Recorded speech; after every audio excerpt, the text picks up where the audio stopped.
بسم الله الرحمن الرحيم अल्लाह ताला जे नाले सां शुरू करियां थो जेको निहायत मेहरबान बाजारो आहे। ويل للمطففين الذين إذا اكتالوا على الناس يستوفون وإذا كالوهم أو وزنوهم يخسرون। घट तोरींदड़नि लाइ हलाकत आहे। इहे माण्हू जॾहिं ॿियनि माण्हुनि खां माप तोर कराइनि था त पूरी माप वठनि था ऐं जॾहिं इहे ॿियनि माण्हुनि लाइ माप तोर कनि था त माप घट कनि था।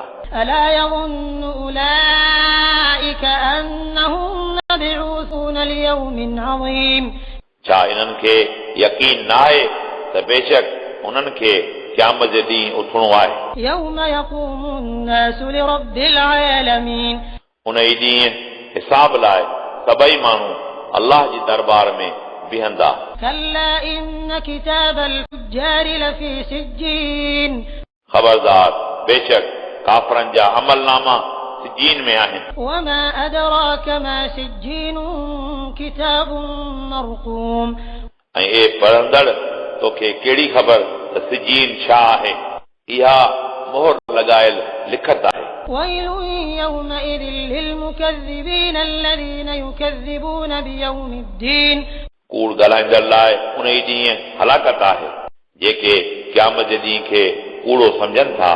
وما يكذب به إلا كل معتد أثيم। ऐं नथो कूड़ो सम्झे क़यामत जे ॾींहुं खे मगर हद खां वधीक गुनाहगार। إذا تتلى عليه آياتنا قال أساطير الأولين। जॾहिं उन ते असां जूं आयतूं पढ़ियूं वञनि थियूं चवे थो त इहे अॻियनि माण्हुनि जूं ॻाल्हियूं आहिनि। كلا بل ران على قلوبهم ما كانوا يكسبون। ख़बरदार बलक उन्हनि जी बदआमाली जे करे उन्हनि जी दिलनि ते कट कड़ियल आहे। كلا إنهم عن ربهم يومئذ لمحجوبون। ख़बरदार बेशक इहे क़यामत जे ॾींहुं पंहिंजे रब जे दीदार खां यकीनन महरूम हूंदा। ثم إنهم لصال الجحيم। पोइ बेशक उहे यकीनन जहन्नम में दाख़िल थींदा। ثم يقال هذا الذي كنتم به تكذبون। उन खां पोइ उन्हनि खे चयो वेंदो ही उहा आहे जंहिंखे तव्हां कूड़ो सम्झंदा हुआ। كلا إن كتاب الأبرار لفي عليين। ख़बरदार बेशक मोमिननि जा अमलनामा इल्लीयीन में आहिनि। وما أدراك ما عليون। ऐं ए पढ़ंदड़ तोखे कहिड़ी ख़बर त इल्लीयीन छा आहे? كتاب مرقوم يشهده المقربون। इहा मोहर लॻायल लिखत आहे जंहिंजी ज़ियारत ख़ुदा जा प्यारा कनि था। إن الأبرار لفي نعيم على الأرائك ينظرون। बेशक नेकोकार यकीनन नेमतुनि में आहिनि तख़्तनि ते नेमतूं ॾिसी रहिया आहिनि। تعرف في وجوههم نظرة النعيم। हे महबूब तव्हां उन्हनि जे चेहरनि मां नेमतुनि जी ताज़गी मालूम कंदा। يسقون من رحيق مختوم ختامه مسك وفي ذلك فليتنافس المتنافسون। उन्हनि खे मोहर हयल ख़ालिस पाक शराब पियारियो वेंदो। उन ई जे आख़िरी ढुक मां मुश्क जी ख़ुशबू निकिरंदी। शौक़ीन भले उन ई जो शौक़ रखनि। ومزاجه من تسنيم عينا يشرب بها المقربون। ऐं उनखे तस्नीम जे पाणीअ सां मिलायो वेंदो। तस्नीम उहो चश्मो आहे जंहिंमां अल्लाह जा प्यारा बाना पीअंदा।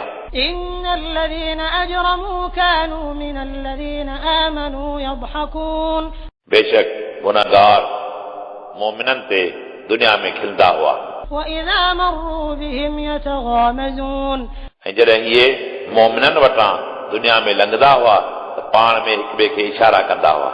وإذا انقلبوا إلى أهلهم انقلبوا فكهين। ऐं इहे जॾहिं पंहिंजे अहल ॾांहुं मोटंदा हुआ त ख़ुशि थी मोटंदा हुआ।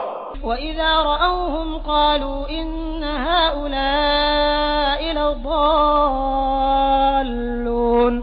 ऐं इहे जॾहिं मोमिननि खे ॾिसंदा हुआ चवंदा हुआ त बेशक इहे रसूल अरबी ते ईमान आण जे करे गुमराह आहिनि وما أرسلوا عليهم حافظين ऐं खेनि मोमिननि ते मुहाफ़िज़ करे न मोकिलियो वियो हो فاليوم الذين آمنوا من الكفار يضحكون पोइ मोमिन क़यामत जे ॾींहुं काफ़रनि ते खिलंदा على الأرائك ينظرون इहे तख़्तनि ते वेही उन्हनि जे अज़ाब खे ॾिसंदा هل ثوب الكفار ما كانوا يفعلون ऐं चवंदा छा काफ़रनि खे संदन बदअमालीअ जो को बदिलो मिलियो यकीनन मिलियो